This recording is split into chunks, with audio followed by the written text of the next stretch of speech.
곧 임박한 사도인의 2025년 한국 운세 4가지 예언. 그는 조용히 나타난다. 그가 언제 어디서 나타나는지 아무도 알지 못한다.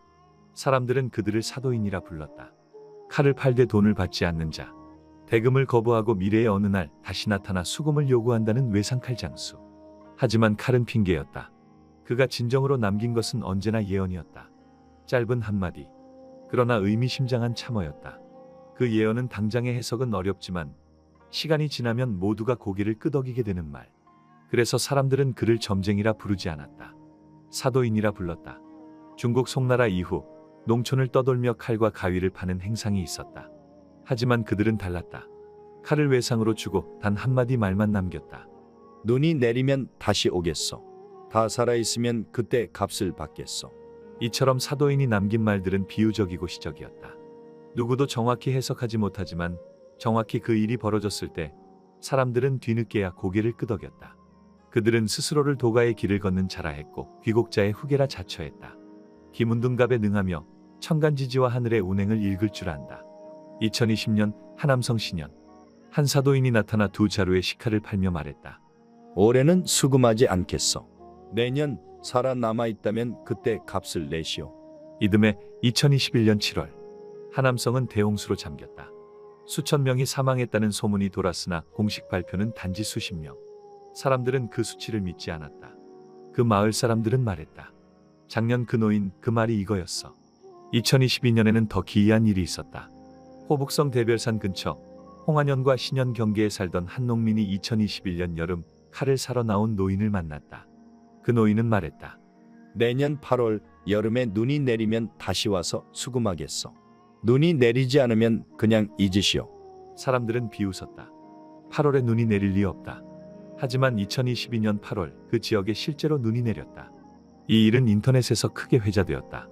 기록은 남지 않았지만 증언은 곳곳에 퍼져 있었다. 그리고 2025년 사도인이 다시 나타났다. 2025년 중국 남부 강서성과 호남성 사이에 있는 낡은 장터. 그곳에서 그가 다시 나타났다는 이야기가 전해졌다. 이번에도 그는 칼을 들고 있었지만 그는 칼을 팔지 않았다. 그는 조용히 한 상인 옆에 앉아 이야기를 시작했다. 이야기를 들은 상인은 말했다. 그 노인은 이번엔 아무것도 팔지 않았습니다. 그저 담담히 말했죠. 이번 말은 한국의 일이라고. 사람들은 놀랐다. 왜 한국인가? 왜 그가 중국 땅에서 한국의 미래를 말하는가? 하지만 이는 과거에도 없었던 일은 아니다. 그의 말은 언제나 경계를 넘었다.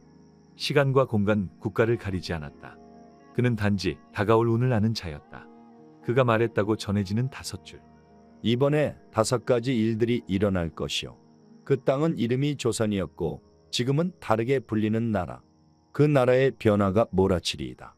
이것은 시작이자 끝이 될 것이오. 사도인이 남긴 예언이 정확히 한국에 대한 것이라고 확인된 것은 그가 말한 5가지 문장의 첫 줄 때문이다. 그 내용은 다음 편에서 하나하나 전해드릴 것이다. 그는 말했다. 2025년이 모든 운의 중심점이 될 것이다. 그리고 사라졌다. 그가 말한 5가지는 정말로 우리에게 오는 일인가? 2025년 한국 국운 운세 예언, 외상칼 장수 사도인이 남긴 5가지 미래의 경고를 전합니다. 2부, 첫 번째 예언. 이씨, 운명을 타고 오다. 사도인이 남긴 5가지 말 중 가장 먼저 회자된 것은 이것이었다. 나라의 머리 될 이는 이씨가 되리라.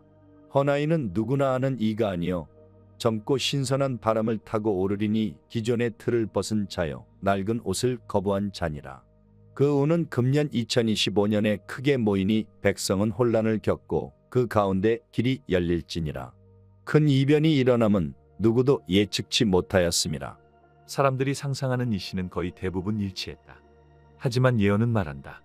누구나 아는 이가 아니다. 그 말 한 줄에 사람들은 멈칫했다. 이씨는 맞으나 기존의 사람들이 상상하는 그 이씨가 아니라는 것이다. 젊고 신선한 바람을 타고 오는 자. 사도인은 말한다. 젊고 신선한 바람을 타고 온다. 이는 단순히 나이가 어린 사람이라는 뜻만은 아니다. 신선한 바람은 기존의 정치 패러다임을 거부하는 새로운 흐름을 상징한다.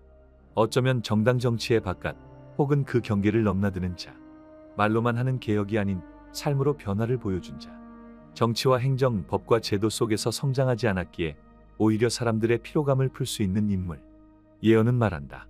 그는 기존의 틀을 벗은 자이며 낡은 옷을 거부한 자라고. 이 말은 중요하다. 그는 새 인물이 아니다. 오히려 오래된 인물일 수 있다. 다만 낡은 정치의 언어와 문법을 거부한 자, 기존 질서에 순응하지 않은 자. 사람들은 점차 정치권 밖 혹은 사회적 의제를 이끄는 젊은 목소리에 주목하기 시작했다. 2025년 운이 집중되는 해. 예언은 명확히 말한다. 그 운은 금년 2025년에 크게 모이니 즉 그 사람의 모든 기운과 기회, 운명의 흐름이 2025년에 몰려든다는 것이다. 이는 단지 선거의 해이기 때문이 아니다. 2025년은 이 인물의 생애에서 결정적인 전환점이 된다는 뜻이다. 기회는 단 한 번 주어지며 그가 이 해를 놓치면 다시는 오지 않는다. 이런 해석도 가능하다. 즉 그는 2025년에 등장해야 하고 2025년에 사람들의 주목을 받아야 하며 2025년에 움직여야 한다. 정치적 계보나 조직을 떠나 하늘의 흐름이 그에게 운을 몰아주는 해라는 뜻이다. 백성은 혼란을 겪고 그 가운데 길이 열린다. 예언의 핵심은 이 문장이다. 백성은 혼란을 겪고 그 가운데 길이 열릴지니라. 이것은 사회적 대립, 정치적 갈등, 경제적 불균형, 그리고 국민 사이에 벌어지는 감정의 골까지 포함된다. 즉, 혼란은 전면적이다. 하지만 그 혼란 속에서 하나의 통로, 누군가의 등장이 길이 된다는 것이다. 이는 지도자에게 요구되는 역할이 단순히 정권을 잡는 것이 아니라 분열된 민심을 통합하고 국민의 감정을 수습해야 하는 시대라는 암시다. 그렇기에 그가 젊고 낡은 틀을 벗어난 자여야 한다. 기존의 언어와 프레임으로는 이 시대를 감당할 수 없기 때문이다. 그는 누구인가? 지금까지의 해석을 통해 우리는 사도인이 남긴 첫 번째 예언에서 몇 가지 단서를 얻을 수 있다. 이름은 이씨. 정치권 주류와 다르다. 젊고 신선한 흐름을 이끈다. 기존 프레임에 얽매이지 않는다. 2025년에 모든 운이 집중된다. 국민의 분열을 수습할 가능성을 가진다. 그러나 그가 누구인지, 지금 드러났는지는 아직 알 수 없다. 어쩌면 아직 등장하지 않았을 수도 있다. 혹은 이미 우리 곁에 있지만 그를 그런 시선으로 바라보지 않았을 뿐일 수도 있다. 두 번째 예언. 보이지 않는 영적 지도자. 사도인은 이렇게 말했다. 도의 근원에서 온 자, 백성의 마음을 이끄는 자도 나타나리라. 그는 정치와 멀고도 가까운 곳에 있으니 그 말이 곧 법이 되며 그 길이 곧 믿음이 되리라. 그는 종교의 사람도 학문의 사람도 아닌 다만 진심으로 말하는 자일 뿐이거늘 모두가 그를 따라 말하리니 마침내 영적 바람이 이 땅을 감싸리라. 영적 지도자의 의미. 이 두 번째 예언은 첫 번째와 매우 다른 결을 가지고 있다. 정치 권력이나 외형적 리더십이 아니라 영적 영향력을 지닌 자에 대한 이야기다. 그는 종교 지도자가 아니다. 목사도 아니고 스님도 아니며 신학자나 철학자도 아니다. 그러나 사람들은 그의 말을 따르고 그의 길을 따른다. 그의 언어는 사람들의 마음에 파고들며 혼란과 불안을 가라앉히는 힘을 가진다. 정치와는 멀고도 가까운 곳. 그는 정치권의 사람이 아니다. 그러나 정치를 움직일 수 있다. 왜냐하면 사람들의 내면을 움직이기 때문이다. 이런 인물은 언제나 위기 시대에 등장해 민심의 등불이 되었다. 예를 들어 1980년대의 백범 김구나 1987년의 함석헌, 1990년대의 법정 스님 같은 인물. 이 예언이 말하는 자는 정치적 행위자는 아니지만 정치보다 더 깊은 신뢰를 받는 사람이다. 그의 등장은 언제? 사도인은 말한다. 2025년의 중심에 들어서리라. 이는 그 인물이 2025년 중에 등장하거나 그 해를 기점으로 사회적 영향력이 급격히 확대될 것을 의미한다. 정치적 기대를 잃어가는 사회에서 사람들이 기댈 수 있는 말하는 자, 생각하게 하는 자, 내면을 일깨우는 자가 필요하다는 뜻이기도 하다. 이 첫 번째와 두 번째 예언은 서로 대립하지 않는다. 오히려 상보적이다. 한 명은 외형적 리더십, 정치적 변화를 이끌고 다른 한 명은 국민의 내면과 영혼을 어루만진다. 사도인은 이 둘을 한 해에 함께 등장시키고 있다. 2025년 이 둘이 동시에 떠오르는 해. 이것은 단순한 정권 교체의 해가 아니라 정신적 전환의 해임을 의미한다. 이제 남은 예언은 세 가지. 그 중에서도 다음 예언은 가장 충격적인 문장으로 시작된다. 천하가 뒤집히고 세계의 판이 갈리리라. 그 말은 한국만의 이야기가 아니다. 지구 전체의 운명에 관한 것이다. 2025년 한국 국운 운세 예언. 외상칼장수 사도인이 남긴 5가지 미래의 경고를 전합니다. 3부. 판이 갈라지고 땅이 흔들릴 때. 사도인이 남긴 세 번째 예언은 짧고 강한 말이었다. 천하가 뒤집히고 세계의 판이 갈리리라. 기존의 강국은 기세를 잃고 새로운 중심이 떠오르리라. 동쪽 땅의 백성은 그 중심에 서서 세 갈래의 길을 묶는 구심이 되리니 하늘의 뜻을 아는 자는 이때를 기다렸노라 말하리라. 2025년은 대변혁의 문턱이요 곧 인류의 구도 바뀜이라. 천하가 뒤집힌다. 강국의 몰락. 천하가 뒤집힌다. 이 한 문장은 모든 것을 포함하고 있다. 지금까지 지구의 중심은 서쪽에 있었다. 정치, 군사, 경제, 문화, 기술 모든 힘이 미국과 유럽이라는 중심에서 시작되었다. 하지만 2020년대 중반 그 구도가 흔들리고 있다. 패권국의 전략은 더 이상 신뢰를 받지 못하고 새로운 질서를 원하는 목소리는 세계 곳곳에서 터져나오고 있다. 사도인은 이런 흐름을 단순한 변화가 아니라 판이 갈리는 일이라 했다. 판이 갈린다는 것은 방향이 바뀌고 힘의 중심이 옮겨간다는 뜻이다. 이것은 하나의 나라가 오르고 내리는 정도가 아니다. 문명 자체의 흐름이 바뀌는 일이다. 새로운 중심의 부상. 한국. 사도인은 말한다. 동쪽 땅의 백성은 그 중심에 서서 세 갈래의 길을 묶는 구심이 되리니. 이 문장은 해석이 쉽지 않다. 하지만 동쪽 땅은 분명 한국을 가리키는 말이다. 중국은 서세동점의 주축에서 자신의 길을 잃고 있고 일본은 이미 영향력 있는 중추의 자리를 벗어났다.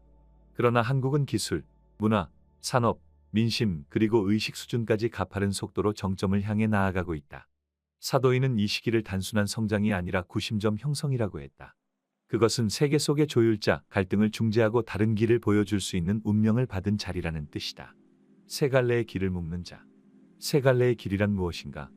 한 해석으로는 정치, 경제, 문화를 말할 수 있다. 또는 동양, 서양, 남반구의 삼방을 의미할 수도 있다. 하지만 가장 강한 해석은 지구상 세 가지 주요 문명의 흐름, 즉 물질 문명, 정신 문명, 기술 문명을 한국이 조율할 수 있다는 상징이다. 한국은 그 모든 것을 동시에 경험하고 갈등하며 그 가운데 해답을 찾아가고 있는 인류의 축소판이기 때문이다. 이 세 갈래를 조율하는 구심점이 된다는 말은 한국이 세계사의 무대 한가운데에 선다는 뜻이기도 하다. 사도인의 문장은 가끔은 낡은 경전을 떠올리게 만든다. 하늘의 뜻을 아는 자는 기다렸노라 말하리라.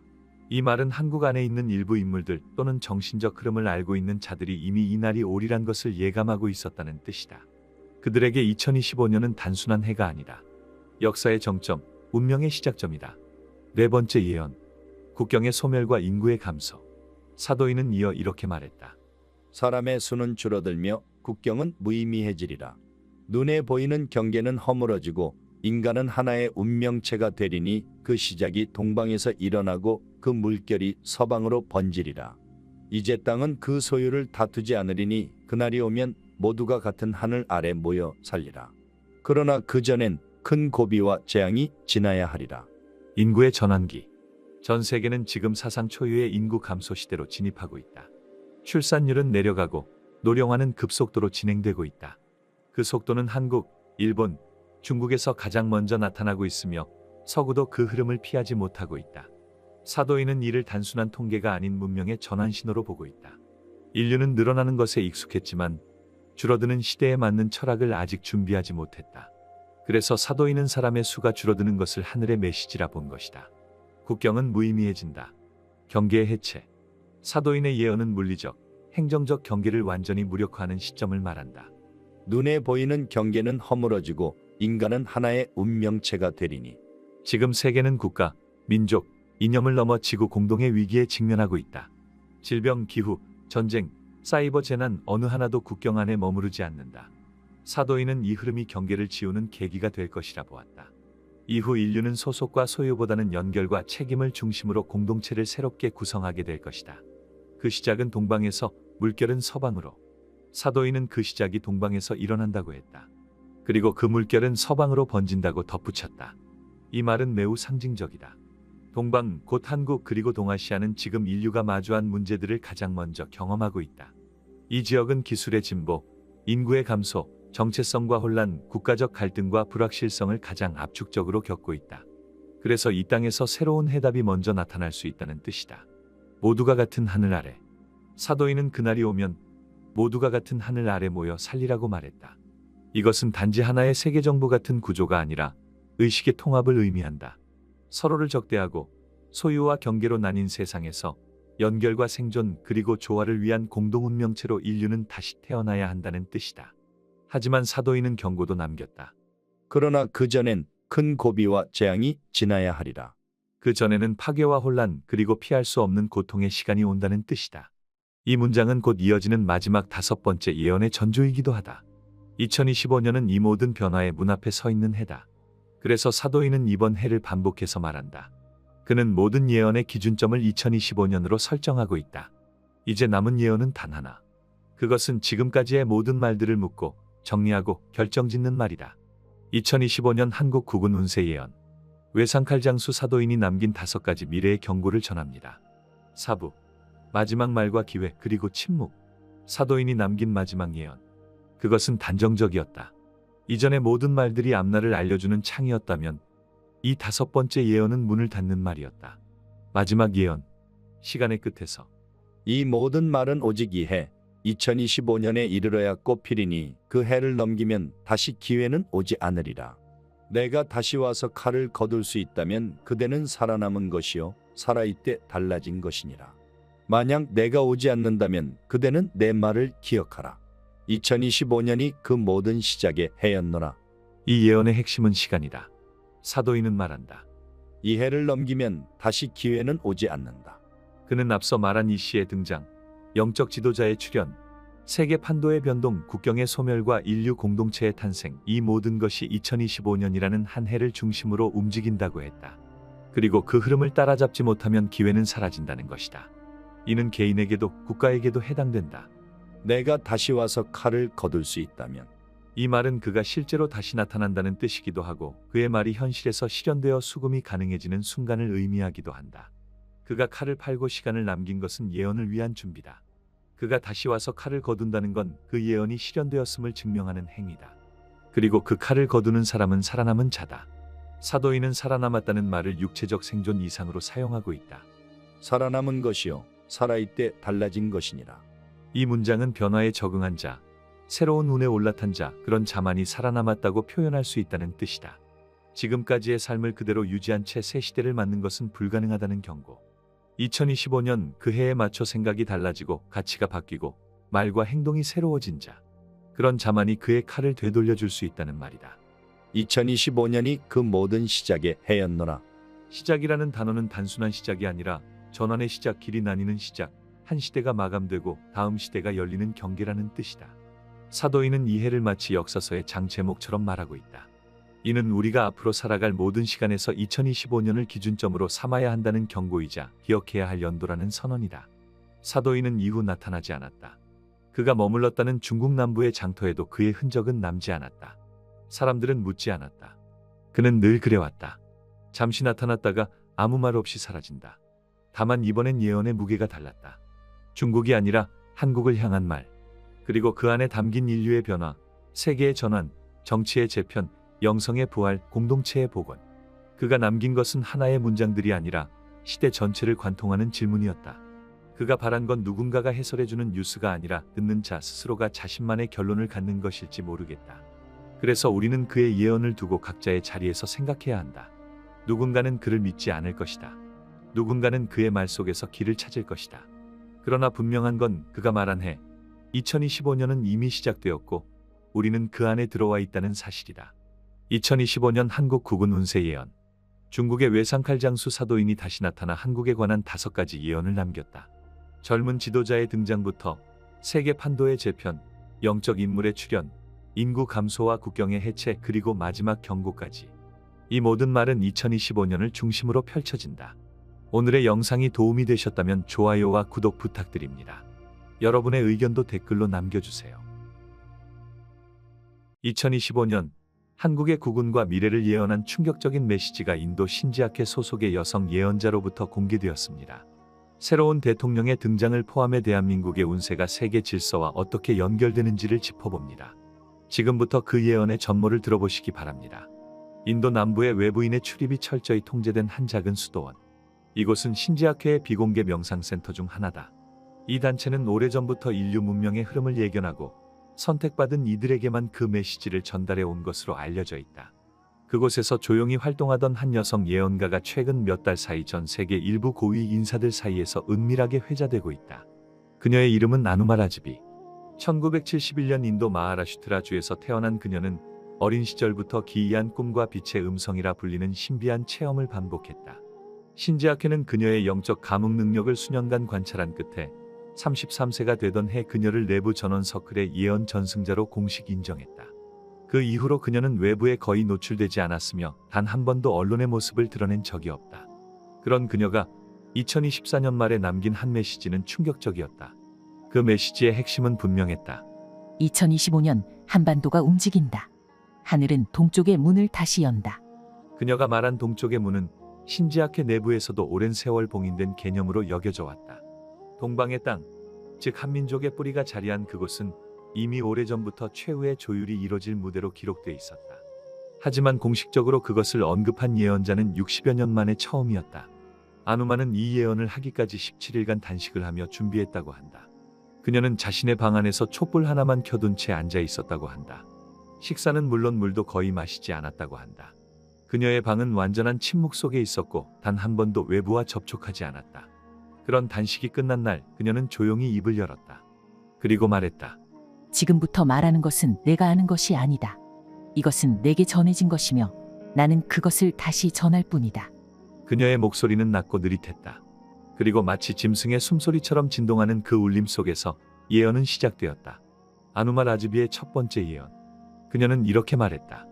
하늘은 하나의 길을 남기고 나머지를 닫을 것이다. 닫힌 문은 대륙의 끝에서 열리고 오래전 분리된 물줄기가 다시 만난다. 갈라졌던 두 땅은 더 이상 서로를 부정하지 않는다. 바다는 물러나고 산맥은 소리 없이 고개를 숙인다. 그해 빛은 북쪽에서 시작되어 남쪽으로 흐른다. 고요하던 땅에서 다시 불이 일어나며 잊혀졌던 노래가 울려 퍼진다. 사람들은 고개를 들어 하늘을 보게 될 것이다. 그러나 그 빛은 희생 위에서 피어오를 것이다. 갈등과 분열은 마지막 불꽃을 피우고 사라지며 선택받지 못한 자들은 스스로 그림자가 된다. 새로운 지도자는 이미 준비되었다. 그는 자기를 따르라고 하지 않는다. 그저 앞으로 걷는다. 그가 걷는 길 위에 민초들이 모이고 땅의 기억이 깨어난다. 옛것과 새것이 충돌하나 결국엔 융합한다. 이 지도자는 제왕이 아니다. 그는 심판자가 아니며 구원자도 아니다. 그는 다만 문을 여는 자다. 그 문 너머 한국은 조화의 시기에 진입한다. 고난은 끝나지 않았으나 방향이 달라졌다. 구구는 다시 상승한다. 하늘의 기운이 다시 그 땅에 머문다. 다만 조심하라. 모두가 그 길을 따르지는 않는다. 빛을 두려워한 자들은 자신을 어둠에 묶을 것이다. 그들이 떠나는 길에는 이슬비와 탄식이 깃든다. 그러나 결국 그 나라는 서서히 빛의 중심에 설 것이다. 이 예언을 들은 신지학회 내부 고위 인사들은 동방문서라는 오래된 기록을 검토하기 시작했다. 그 안에는 지금과 비슷한 시점에서 검은 불이 동쪽 하늘을 두른 뒤 푸른 빛이 산맥을 따라 깨어난다는 문구가 남아 있었다. 아누마는 그 이후 두 번째 예언도 남겼다. 그녀의 두 번째 메시지에서 등장한 내용은 더 충격적이었고 더 구체적이었다. 새로운 지도자 그리고 혼란 속의 각성. 아누마 라즈비는 침묵을 지키다가 2024년 12월 29일 두 번째 예언을 남겼다. 이 예언은 첫 번째보다 훨씬 구체적이고 직설적이었다. 그녀는 곧 눈앞에서 일어날 일이라고 강조했다. 그리고 다시 입을 열었다. 그녀는 이렇게 말했다. 강이 넘고 불이 지나간 뒤에야 땅은 진실을 드러낸다. 나라의 머리는 멀리서 걸어온 자가 될 것이다. 그는 정치의 자식이 아니며 무리의 중심에서 자라지 않았다. 그러나 그는 가장 먼저 깨어났고 가장 오래 준비된 자였다. 그는 스스로를 지도자라 하지 않는다. 그저 길잡이라 부른다. 그를 본 이들은 처음엔 고개를 돌린다. 너무 조용하고 너무 이질적이기 때문이다. 그러나 그의 말은 바람처럼 스며들고 그의 눈빛은 등불처럼 사람들을 일으킨다. 2025년 하늘은 그에게 문을 연다. 그는 오랫동안 숨어 있었고 지금도 어느 구석에서 누군가의 고통을 돕고 있을 것이다. 빛은 큰 소리를 내지 않는다. 그러나 어둠을 걷어내는 것은 결국 그 침묵의 힘이다. 이 지도자가 움직이기 시작하면 한국은 길을 잃지 않는다.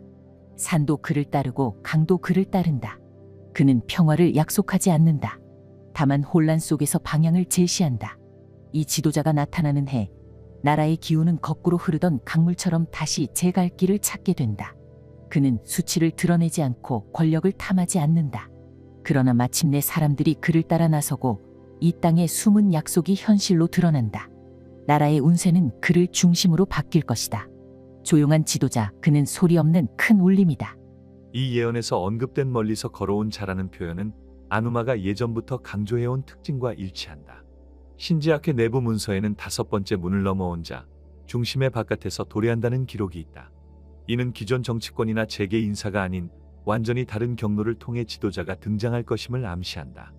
아누마는 이어서 한반도 주변국과의 운명적 충돌과 정렬에 대해서도 언급했다. 그녀는 2025년 이후 3년간은 선택의 시간이 될 것이라 경고했다. 그녀는 이렇게 말했다. 2025년 하늘은 조용히 1000개의 실을 움직인다. 그러나 실은 마침내 하나의 직물로 엮인다. 한국의 남쪽은 물결을 일으키고 북쪽은 돌처럼 침묵한다. 그들은 서로를 모른 척하나 결국 한 개의 뿌리에서 나온 나무임을 알게 된다. 바람은 북에서 불고 씨앗은 남에서 움튼다. 이 둘은 충돌하며 피어오르나 결국 서로 없이는 완성되지 못한다. 일본의 하늘은 가라앉고 서쪽에 거이는 것엔 파도를 피할 방패를 찾는다. 그러나 그 방패는 이미 한국에 있다. 동쪽의 천지가 흔들리는 해, 이 땅은 오히려 가장 조용한 불빛이 된다. 많은 자들이 이 땅을 향해 길을 찾고 떠났던 자들이 돌아온다. 그리고 하늘은 하나의 징표를 내릴 것이다. 하얀 나무꽃이 산골짜기에 피고 그 아래에서 한 아이가 노래를 부른다. 그 아이는 지도자가 아니나 이 민족의 영혼을 기억하는 자이다. 이 예언은 일부 해석자들에 의해 혼란 후 통일, 외부 국가의 붕괴, 한국의 방패 역할 등을 뜻한다고 여겨졌다. 특히 서쪽의 거인이 방패를 찾는다는 구절은 지정학적 대립에서 대한민국의 전략적 가치가 더욱 부각될 것을 암시하는 문장으로 해석된다. 시련을 통과한 자만이 새벽을 맞이한다. 아누마 라즈비는 세 번째 예언을 목소리가 아닌 글로 남겼다. 그녀가 손으로 쓴 이 문장은 신지학회의 최상위 기록실에만 보관되어 있으며 2025년 1월 이후 제한적으로 해석되기 시작했다. 이 예언의 주제는 단 하나였다. 2028년 인류 전체가 시험대에 오른다. 그녀는 이렇게 썼다. 새해가 지난 뒤 하늘과 땅은 잠시 등을 돌린다. 불이 바다를 덮고 물이 산을 넘을 것이다. 서쪽은 불로 동쪽은 물로 시험받는다. 탐욕과 허영은 가장 먼저 무너지고 목소리가 컸던 자들은 가장 먼저 침묵에 잠긴다. 2028년 하늘은 세 가지를 지운다. 기억, 권위, 그리고 거짓이다. 진실은 고통 속에서 깨어난다. 남쪽의 나라들은 기도할 것이고 북쪽의 강들은 길을 바꿀 것이다. 그러나 동방의 중심은 서서히 빛을 간직한 채 거대한 어둠을 통과한다. 이 어둠은 단순한 자연의 징벌이 아니라 인간의 선택을 되묻는 시련이다. 이 땅에 사는 자들 중 스스로를 낮추는 자들은 살아남을 것이다. 바람 앞에 고개를 숙이는 나무는 뿌리가 더 깊어지기 때문이다. 이 시련을 지나면 진짜 리더가 누구인지 드러난다. 그는 말로 앞서지 않고 몸으로 견뎌낸 자다. 그는 이미 불을 지나왔고 물을 건넜으며 진흙 위에서도 걷는 법을 배운 자다. 그를 중심으로 땅은 말을 잃고 대신 노래를 부른다. 구구는 이때 반짝임이 아니라 깊이로 측정된다. 아누마는 예언을 통해 분명히 경고하고 있었다. 2025년은 문이 열리는 해였고 2028년은 그 문을 통과한 자들을 가려내는 시기라는 것이다. 그녀는 다시 한 문장을 남겼다. 한국은 이 해에 세 가지를 얻는다. 하나, 스스로의 정체성. 둘, 외부로부터의 인정. 셋, 내부의 조화. 그러나 그 셋은 시련 없이는 절대 오지 않는다. 이 대목은 대한민국이 자연재해나 지정학적 위험만이 아닌 국민 내부의 갈등과 가치관 충돌이라는 더 깊은 시험을 치르게 됨을 시사한다. 신지학회 내부에서는 이 2028년 예언에 대해 다음과 같은 해석을 내렸다. 불의 바다는 화산 혹은 산업재해, 물의 덮침은 기후로 인한 대홍수나 해안 침식, 기억의 삭제는 역사적 재해석 혹은 정체성의 혼란, 권위의 붕괴는 기존 정치 구조의 와해, 거짓의 지움은 정보와 권력의 재편. 그녀는 이어서 2029년부터의 변화에 대한 짧은 구절도 남겼다. 불이 지나간 자리에 꽃이 피고 물이 빠진 자리엔 길이 생긴다. 모래로 만든 성은 무너졌지만 그 안에 숨겨진 씨앗은 살아남는다. 이것은 2028년의 시련이 대한민국을 무너뜨리는 것이 아니라 강하게 만들 것임을 뜻한다. 중심이 된 한반도 그리고 조화의 시대. 아누마 라즈비는 마지막 예언을 남기기 전 10일간 어떤 접촉도 허용하지 않았다. 신지학회 관계자에 따르면 그녀는 아예 입을 열지 않았고 음식을 먹지 않았으며 눈을 뜨지 않은 상태로 침묵의 기도를 계속했다고 한다. 그러던 마지막 날 밤 그녀는 마침내 다시 입을 열었다. 그리고 그녀의 마지막 예언을 전했다. 그녀는 이렇게 말했다. 세상이 가장 조용할 때 하늘은 가장 큰 목소리로 말한다. 2031년 바다는 길을 바꾸고 산은 그림자를 잃는다. 고통 속에 침묵하던 이웃은 마침내 무릎을 꿇고 새로운 바람을 기다린다. 오래된 땅은 스스로를 불태우고 새로운 이름을 구한다. 이때 한국은 빛을 지킨다. 그 빛은 목소리가 아니고 권력이 아니며 선택받은 자들의 흔적이다.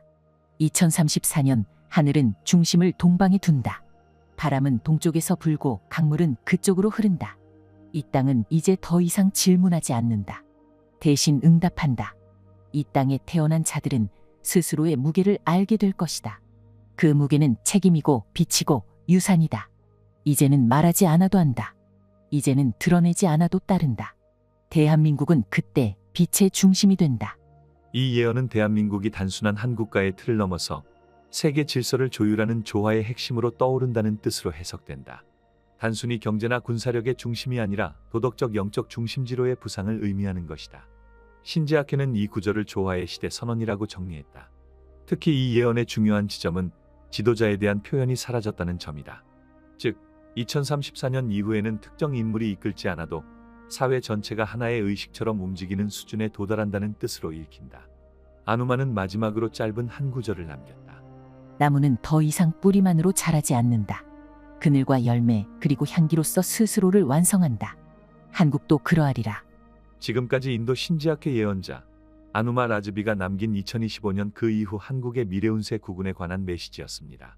그녀의 모든 예언 속에 등장하는 동방, 하늘이 다시 여는 문은 모두 대한민국을 가리키고 있다는 해석이 지배적입니다. 그녀의 예언은 2025년 대한민국의 국군 대통령의 등장 그리고 세계 질서 속 한국의 미래를 바라보는 또 하나의 관점입니다. 예언은 선택이 아닌 준비의 도구입니다. 지금 우리가 무엇을 선택하느냐에 따라 한국의 운세는 달라질 수 있습니다. 시청해주셔서 감사합니다. 2025년 한국의 운세와 미래 구군에 대한 놀라운 예언이 일본의 문여를 통해 전해졌습니다. 새로운 지도자, 통일, 재난과 영적 시대까지 담긴 이 5가지 예언은 지금 우리 모두가 주목해야 할 내용입니다. 지금 시작합니다. 2025년 한국의 미래를 놓고 많은 이들이 궁금해하고 있다. 누가 이 나라의 새로운 지도자가 될 것인가? 이 나라의 국운은 오를 것인가? 아니면 시련을 맞이할 것인가? 누이 질문에 대해 최근 일본에서 뜻밖의 인물이 충격적인 예언을 남겼다. 그녀는 한평생을 신과 대화하며 살아온 무녀, 일본의 샤먼이다. 그녀가 남긴 5가지 예언은 지금 한국에서 점점 더 많은 사람들의 관심을 끌고 있다. 그 예언 속에는 새로운 지도자의 등장부터 남북의 통일 그리고 한반도의 운명을 뒤흔들 엄청난 사건들까지 담겨 있다. 오늘부터 우리는 일본의 샤먼 이즈모 카구라가 남긴 2025년 한국에 대한 예언을 하나씩 풀어가려 한다. 그녀의 이름은 이즈모 카구라. 이즈모는 일본에서도 가장 오래된 신토 지역 중 하나로 고대부터 신과 인간이 만나는 성소로 여겨졌다. 그 지역의 무녀들은 단순히 종교의식을 행하는 존재가 아니라 신탁을 받아 정치를 좌우하기도 했다. 카구라는 신과 소통하는 춤이라는 뜻을 가진 말이다. 이름처럼 그녀는 신과 연결되어 있다는 자각을 갖고 살아온 인물이다. 그녀는 눈에 띄는 자리에 있던 인물은 아니었다. 하지만 2024년 말 일본 기이현 지역의 한 기자가 그녀와의 짧은 만남을 기록하며 그녀의 이름은 알려지기 시작했다. 그녀는 스스로를 신의 전달자라고 불렀고 그날 기자에게 이런 말을 남겼다. 2025년 한반도가 깨어난다. 지도자는 이 시가 될 것이며 사람들은 놀라게 될 것이다. 나의 말은 조심스레 전해져야 하며 그 자체로 복이 되거나 화가 될 수도 있다. 일본 무녀가 한국의 미래를 예언한다는 것은 낯선 이야기다. 그러나 동북아시아의 무속 신앙은 생각보다 깊게 연결돼 있다. 한국의 무당, 일본의 무녀, 중국의 도사는 모두 다른 이름을 가졌지만 본질적으로는 보이지 않는 세계를 전하는 자라는 공통된 정체성을 가지고 있다. 그녀는 2024년 한 해 동안 매달 같은 꿈을 꾸었다고 한다. 꿈속에서 보았다는 장면은 이렇다. 한반도의 하늘에 3번 번개가 내리치고 그 불길 속에서 한 남자가 태어난다. 검은 하늘을 가르며 백마를 타고 오는 그 남자. 사람들은 그를 알지만 또 전혀 모른다. 그리고 그가 오자 사람들의 입에서 드디어라는 말이 터져 나온다. 이것이 한국을 향한 예언을 시작하게 된 계기였다. 그녀가 남긴 예언은 단순한 말이 아니다. 그녀는 수기로 15쪽에 달하는 예언문을 남겼고 이는 현재 일본의 한 민간 영적 연구소에 소장되어 있다고 알려져 있다. 예언은 일본어로 쓰였고 전문 해석가에 의해 최근 한국어로 번역되면서 본격적으로 알려지기 시작했다.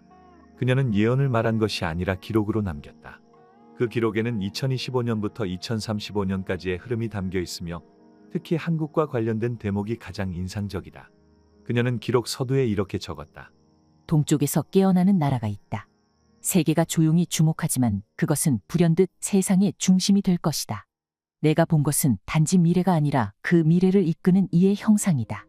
그 형상은 이 씨의 피를 이어받았지만 그 누구도 예상하지 못한 이다. 그녀가 남긴 예언은 총 5가지다. 각각은 분리된 사건처럼 보이지만 실제로는 긴밀히 연결돼 있으며 하나의 흐름을 이룬다.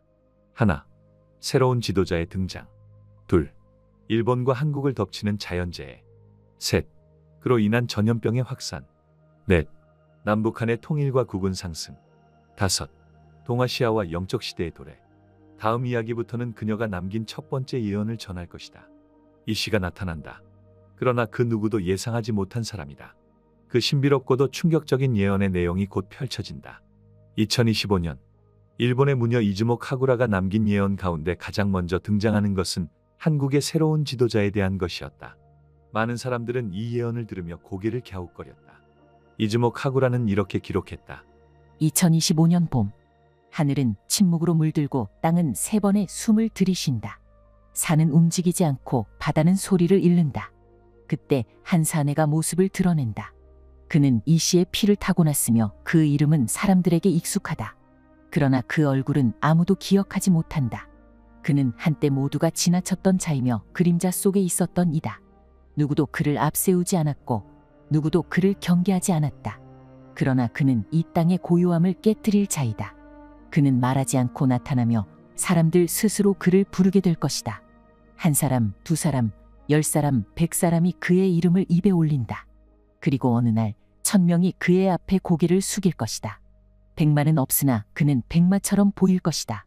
왕관은 없으나 그는 왕처럼 보일 것이다. 그가 말하는 것은 짧지만 그 안에 1000개의 말이 담긴다. 사람들은 말한다. 이 씨가 나타났다. 그러나 우리가 알던 그 이 씨가 아니다. 이제 이 땅은 그에게 기울기 시작하리라. 그리고 강한 바람이 불기 시작한다. 모든 것이 바뀌고 길은 다시 열릴 것이다. 이 예언은 길지도 않았지만 이즈모 카구라가 남긴 기록 중 가장 상징이 강한 구절이었다. 그녀는 단순히 누가 대통령이 될 것이라고 말하지 않았다. 이 씨라는 성을 가진 인물, 사람들에게 익숙한 이름, 그러나 전혀 예상하지 못했던 인물, 그리고 그는 말없이 떠오른다. 이 예언이 국내에 알려지자 곧 많은 이들이 해석에 들어갔다.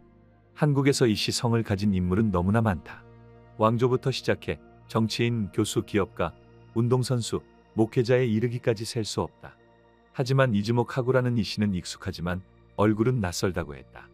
사람들은 이름은 알고 있었지만 그 인물이 등장할 것이라고는 생각하지 않았다는 말이다. 이 씨라는 성씨는 한국에서 가장 뿌리 깊은 성씨 중 하나다. 이 성계로부터 이어진 조선 왕조는 물론이고 현대사에서도 다수의 이 씨 성을 가진 정치인과 지도자가 등장했다. 그러나 이즈모 카구라는 그 인물이 누구나 예상할 만한 인물은 아니라고 강조했다. 그래서 사람들은 이 예언을 더욱 주의 깊게 보기 시작했다. 그녀는 백마는 없으나 백마처럼 보일 것이라고 말했다. 왕관은 없으나 왕처럼 보일 것이라고도 했다. 즉 그는 겉보기엔 평범하지만 어느 순간 지도자의 자질을 드러내는 인물이라는 뜻이다. 그리고 예언 속에서는 그가 말하지 않고 나타난다고 기록되어 있다. 즉 그는 대중 앞에 떠들썩하게 등장하는 인물이 아니라 조용히 그러나 확실하게 떠오른다. 국민이 그를 찾기 시작하고 스스로 그의 이름을 말하게 되는 존재. 이 말은 곧 자연스럽게 민심이 그의 쪽으로 기울어 간다는 의미다. 그리고 중요한 것은 이 예언이 단독으로 존재하지 않는다는 점이다. 이 씨가 등장하는 예언은 전체 흐름의 첫 시작일 뿐이다. 이후에 등장하는 자연재해, 전염병, 통일, 세계의 중심으로 이동하는 변화. 모든 것은 이 첫 번째 인물의 등장에서부터 연결되기 시작한다. 이 예언은 단순한 대통령 선거 결과를 말하는 것이 아니라 한국의 국운이 전환점에 들어섰다는 상징적인 표현으로 읽힌다. 이제 다음 예언으로 넘어갈 시간이다. 이즈모 카구라가 남긴 두 번째 예언은 첫 번째 예언과 달리 무겁고 긴박하다. 한국의 새로운 지도자가 나타난 직후 동아시아는 격변의 시기를 맞이한다. 그 시작은 일본에서 일어난다. 그리고 그것은 단지 한 나라의 재앙으로 끝나지 않는다. 그 여파는 곧장 바다를 건너 한국에도 닿는다. 이즈모 카구라의 예언문에는 이렇게 기록되어 있다. 2025년의 여름. 열기가 하늘을 찌르고 대지는 숨을 멈춘다. 그 순간 일본의 서쪽 대지에서 검은 불이 솟구친다. 바위는 갈라지고 물은 붉게 물들며 하늘은 울부짖는다. 세 번의 진동과 함께 오래된 신의 분노가 깨어난다. 사람들은 땅 위에 엎드리고 바다는 제자리를 잃는다. 도시는 사라지고 땅은 낯선 형체가 된다. 그러나 이 불길은 일본만의 것이 아니다. 남쪽의 바람은 그것을 서쪽으로 옮긴다. 작은 파도가 밀려오고 그것은 한국의 해안을 삼킨다. 누구도 예상하지 못한 방향에서 물이 올라오고 바람은 그 흔적을 남긴다. 하늘은 하루 동안 붉게 물들고 그날 밤 300만 개의 창문이 동시에 닫힌다. 그리고 조용히 다음 일이 시작된다. 이 예언은 자연재해에 대한 예고다. 많은 해석자들은 이것이 대규모 지진 혹은 해일을 뜻한다고 보았다. 일본은 지진의 나라다. 하지만 이 예언이 특별한 이유는 그 여파가 한국에까지 미친다고 말하고 있다는 점이다. 물리적으로 일본에서의 지진이 한국에 직접적인 피해를 주는 경우는 드물다. 그러나 여기서 말하는 건 단순한 자연의 파장이 아니다. 이즈모 카구라는 일본의 재해가 단지 재난으로 끝나는 것이 아니라 그 여파가 한국 사회 전반에 혼란과 불안을 가져온다고 본다. 그리고 그것은 단지 건물이나 항구에만 흔적을 남기는 것이 아니다. 그 혼란의 파동 속에서 사람들의 생활과 인식의 균열이 생기기 시작한다. 그녀는 이어서 세 번째 예언을 남겼다. 이 부분은 이전보다 훨씬 더 신비롭고 예민하며 경계심을 불러일으킨다. 2025년 그 여름이 지나고 사람들의 입에서 이상한 말이 돌기 시작한다. 숨이 짧아지고 눈이 따가워지고 몸은 떨리며 바른 방향을 잃는다. 병은 입을 닫고 다가오며 그 누구도 처음엔 그것을 병이라 부르지 않는다. 사람들은 이것이 단지 더위 때문이라 말한다. 그러나 그것은 더위가 아니라 기억이다. 잊힌 것들이 다시 몸을 찾는다. 사람들은 집 밖을 나서지 못하고 도시는 조용히 멈추기 시작한다. 그러나 바로 그때 분단의 경계에서 움직임이 시작된다. 북쪽의 땅에서 이상한 기척이 올라오고 남쪽의 땅은 그 신호를 듣는다. 병은 경계를 무너뜨린다. 군인은 병을 막기 위해 손을 맞잡고 의사는 적과 함께 약을 나눈다. 사람들은 처음엔 거부하지만 곧 서로를 찾아 나선다. 두 개의 국경이 녹고 하나의 길이 다시 그려진다. 피와 눈물 그리고 기억 위에. 이것은 전쟁이 아니다. 이것은 공포도 아니다. 이것은 기이한 평화다. 이 예언은 많은 사람들에게 충격을 주었다. 전염병과 남북 통일이 연결되어 있다는 말은 상식의 선을 벗어난 것이기 때문이다. 그녀는 단지 병이 돌 것이라고 하지 않았다. 그 병은 분단된 땅을 흔들고 오히려 경계를 허무는 계기가 된다고 했다. 전염병은 보통 사회를 봉쇄시킨다. 사람들은 문을 걸어 잠그고 타인을 경계하며 살아간다. 그런데 이 예언에서는 오히려 그 병이 사람들 사이의 벽을 허무는 역할을 한다. 이 대목에서 주목해야 할 구절은 다음과 같다. 군인은 병을 막기 위해 손을 맞잡고 의사는 적과 함께 약을 나눈다. 이 말은 매우 구체적이다. 단지 감성적인 통일을 말하는 것이 아니라 실제로 남북 간의 협력이 이루어진다는 뜻이다. 전염병이라는 공통의 위협 앞에서 이념보다 생존이 먼저 작동하게 되고 그 과정에서 실질적인 소통과 공동 대응이 시작된다는 의미로 해석할 수 있다. 기억할 것은 이즈모 카구라는 어떤 전쟁도 언급하지 않았다. 그녀는 총성 없는 전환을 말했고 병이 가져오는 기이한 평화라고 표현했다. 이것이 현실적으로 가능할까? 많은 전문가들이 이 예언을 처음 들었을 때 반응은 반반으로 나뉘었다. 한쪽은 말도 안 된다는 반응이었다. 전염병이 남북 통일의 계기가 된다는 말은 상상조차 하기 어렵다고 했다. 그러나 다른 한쪽은 의미심장하다고 보았다. 분단 이후 가장 긴장된 순간은 항상 예상치 못한 위기 상황에서 발생해왔기 때문이다. 오히려 평화적 접촉은 위기 속에서 시작된 경우가 더 많았다. 이즈모 카구라는 그런 상황을 병이 아니라 기억이라 표현했다. 이는 과거에 있었던 상처, 과거에 멈췄던 시간들이 다시 움직이기 시작한다는 상징이기도 하다. 정리하자면 두 번째 예언은 일본의 대지진 혹은 자연재해와 그 여파로 인해 한국이 물리적, 정신적 충격을 받는 과정을 말한다. 그리고 세 번째 예언은 그 재해의 혼란 속에서 전염병이 확산되며 결국 남북한이 경계를 허물고 협력하게 되는 흐름을 예고한다. 모든 예언은 연결되어 있다. 새로운 지도자의 등장, 예상치 못한 자연의 분노, 그리고 인간의 질병을 넘어서는 연대. 이 세 가지가 이즈모 카구라가 말한 운명의 문을 열기 시작하는 것이다. 하지만 아직 이야기는 끝나지 않았다. 그녀는 이 예언 뒤에 아주 조용히 한 문장을 덧붙였다. 그날 이후 이 땅의 이름은 바뀌기 시작하리라. 그리고 사람들은 다시 고개를 들고 하늘을 보기 시작한다. 이제 그녀가 남긴 네 번째 예언.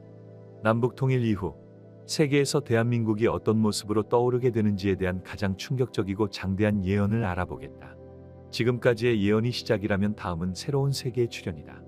그리고 그 안에서 한국은 단지 생존하는 국가가 아니라 중심에 선 존재로 그려진다.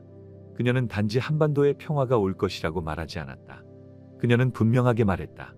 통일을 이룬 한국은 곧 세계 최강대국 중 하나로 떠오르게 된다고. 이즈모 카구라는 이렇게 기록했다. 2026년의 첫 달. 하늘은 유난히 맑았고 바람은 이방인의 숨결 같았다. 사람들은 아직도 믿지 못한 채 같은 땅 위에 섰다. 눈물은 흘렀고 총은 녹슬었다. 말은 적었고 손은 많았다. 기억이 서로를 찌르기도 했지만 시간은 그 틈을 조용히 메우기 시작했다.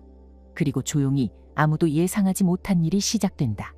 사람들은 새로운 이름을 입에 올리기 시작하고 지도는 다시 그려진다. 남에서 자란 기술과 북에서 익힌 손이 만난다.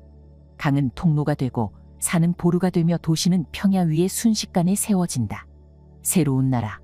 그 나라는 싸우지 않았지만 누구보다 단단했고 그 나라는 소리치지 않았지만 누구보다 멀리 울려 퍼졌다. 그 나라의 사람들은 굶주림을 기억했고 풍요를 조심스럽게 배웠으며 절제를 미덕으로 삼았다. 그리고 전 세계는 그 미덕을 다시 배운다. 이 나라는 이전의 나라가 아니다. 이 나라는 지금껏 없던 나라다. 가장 오래된 나라가 가장 새로운 세계를 만들게 되리라. 이 예언은 통일 이후에 한반도가 단순히 통일 그 자체에서 멈추지 않고 완전히 새로운 차원으로 도약한다는 의미를 담고 있다. 기존 세계 질서 속에서 조용히 주변부에 머물던 한국이 통일을 기점으로 중심으로 이동한다는 것이다. 이즈모 카구라는 통일 직후 몇 개월 동안 한반도에서 예상치 못한 기술 융합이 일어나며 경제, 과학, 방위, 문화 모든 분야에서 급속한 확장을 겪는다고 예언했다. 그녀는 특히 기술과 노동, 절제와 기억이라는 단어를 반복해서 사용했다. 북한은 오랜 시간 동안 자급자족과 생존에 집중하며 핵심적인 기계공학과 기반 기술을 비밀스럽게 축적해온 곳이다. 남한은 빠른 속도의 경제, 전자, 정보통신 기술에 강하다. 이 두 흐름이 만났을 때 서로의 결핍을 채우는 시너지가 발생할 수 있다는 점은 이미 여러 연구에서도 제기된 바 있다. 이전에 남한은 빠르지만 불안정했다. 북한은 단단하지만 고립돼 있었다. 이 둘이 만나면 세계는 처음 보는 종류의 국가를 마주하게 된다. 그녀는 예언문에서 계속해서 새로운 나라라는 표현을 쓴다. 그리고 그 나라를 조용하지만 멀리 울려 퍼지는 나라라고 묘사한다. 즉 군사력이나 외교력처럼 외형적 힘만을 말하는 것이 아니다. 문화적 영향력, 도덕적 신뢰, 인류 공동체를 향한 태도. 이 모든 것이 새로운 형태의 강대국을 만든다는 이야기다. 이 예언이 공개된 이후 실제로 여러 분석가들이 이 구절에 주목하기 시작했다. 한국은 통일 이후 단지 국토가 넓어지고 인구가 늘어나는 수준을 넘어서 하나의 문명 단위로 자리 잡을 수 있는 유일한 국가가 될 수 있다는 해석이다. 그리고 주목할 점은 이즈모 카구라가 이 예언을 시간대별로 나눠 기록했다는 것이다. 그녀는 통일이 이루어지는 순간을 2025년 겨울에서 2026년 초라고 설정했다. 그 직후 몇 개월 사이에 한반도는 눈에 띄게 변화하기 시작하고 그 영향이 2027년부터는 본격적으로 세계 무대에 드러나기 시작한다고 말했다. 그녀는 또 이런 말도 남겼다. 사람들은 이 나라가 조용히 무너지기를 기다렸지만 이 나라는 조용히 솟구쳤다. 그들은 지켜보며 고개를 돌렸고 다시 돌아봤을 때 중심에 서 있는 것은 이 땅이었다. 그녀가 묘사한 한국은 더 이상 조용한 아시아의 한 모서리가 아니다. 이 예언에서 한국은 중심이다. 그리고 그 중심은 과거에 무너졌던 자리에서 되살아난 것이다. 이어지는 다섯 번째 예언에서 그녀는 한마디로 정리한다. 이제는 동아시아가 세계의 중심이 되리라. 그 중심에서 가장 밝게 빛나는 곳은 조용한 이 땅이 될 것이다. 이제 예언의 결말로 들어간다. 영적인 시대, 그리고 동아시아 전체가 다시 깨어나는 순간. 그녀가 남긴 다섯 번째 예언. 가장 상징적이고 가장 거대한 흐름을 다룬 마지막 기록이다. 지금까지의 모든 예언이 단지 도입이었다면 이제 우리는 그 끝에 문을 열게 된다. 그녀는 이렇게 기록했다. 그날 이후 세계는 이상한 침묵에 쌓인다. 거대한 도시들이 천천히 고개를 숙이고 강대국이라 불리던 이름들이 조용히 잊힌다. 북쪽에서 불던 바람이 멈추고 서쪽에서 오던 돈의 길도 끊긴다. 사람들은 더 이상 숫자를 믿지 않고 귀로 들리는 말보다 가슴속 울림에 귀를 기울인다. 눈에 보이는 것이 전부가 아니라는 것을 사람들은 뒤늦게 깨닫기 시작한다. 그리고 그때 빛이 동쪽에서 퍼지기 시작한다. 오래전 묻혀있던 영의 문이 열리고 사람들은 오래된 진동을 느끼기 시작한다. 그 진동은 숫자가 아니고 그 진동은 총칼도 아니며 그 진동은 사람과 사람 사이에만 흐른다. 그 땅 위에 있는 이들은 말보다 기도를 먼저 하고 논리보다 마음을 먼저 들여다보며 지혜보다 기억을 먼저 꺼낸다. 이제는 영이 이끄는 시대. 이제는 영의 눈으로 세상을 바라보는 시간. 사람들은 기술을 내려놓고 기억을 꺼내 들고 걷기 시작한다. 그리고 어디로 가야 할지를 서로의 마음으로 묻기 시작한다. 동쪽의 나라들, 그 중에서도 한 작은 땅. 그 땅은 소리 없이 중심이 된다. 힘은 없지만 중심이 된다. 무기는 없지만 중심이 된다. 그들은 선도자가 아니라 기억을 보존하는 자들이다. 그들은 정복자가 아니라 잊힌 이름을 부르는 자들이다. 세상은 다시 동쪽으로 기울고 그 끝에서 사람들은 한반도를 바라보며 속삭인다. 거기서부터 다시 시작되었다고. 그녀는 분명하게 말하고 있다. 새로운 시대가 도래하고 있으며 그 시대는 눈에 보이는 강대함이 아니라 보이지 않는 울림에서 비롯된다는 것을. 이즈모 카구라가 5번째 예언에서 말하는 중심은 지리적 중심도 경제적 중심도 아니다. 그녀가 말한 중심은 영적 중심이다. 이 말은 오해를 불러올 수 있다. 흔히 영적이라는 단어는 종교적, 신비주의적으로 해석되기 때문이다. 그러나 그녀가 기록한 문장은 그런 차원을 넘어선다. 그녀는 시대의 전환을 말하고 있다. 한반도는 오랜 시간 동안 주변부였다. 냉전의 잔재, 분단의 상징, 강대국의 이해관계에 끼인 곳. 그러나 그녀는 말한다. 바로 그런 기억이, 바로 그런 아픔이 미래 시대의 중심이 될 자격이라고. 한국은 오랜 시간을 견디며 빠르게 성장하고 지속적으로 변화해왔다. 그리고 통일이라는 거대한 전환점을 넘은 이후 사람들의 삶의 태도 자체가 바뀐다고 그녀는 보았다. 지금 2025년의 한반도는 실제로 새로운 지도자를 향해 움직이고 있고 기후는 점점 불안정해지고 있으며 남북한의 분위기는 조용히 그러나 분명히 변하고 있다. 그녀는 미래를 봤을까? 아니면 오래전 과거의 기억을 꺼낸 것일까? 그 답은 알 수 없다. 이로써 이즈모 카구라가 남긴 2025년 한국 미래구군에 대한 5가지 예언의 여정이 모두 끝났다. 지금까지 소개된 2025년 한국 미래구군 예언은 단지 상상이 아니라 우리가 맞이할 가능성이 있는 흐름입니다. 이 예언이 전하는 메시지를 기억하세요. 지도자, 통일, 미래, 그리고 영적 시대. 한국은 지금 운명의 갈림길에 서 있습니다.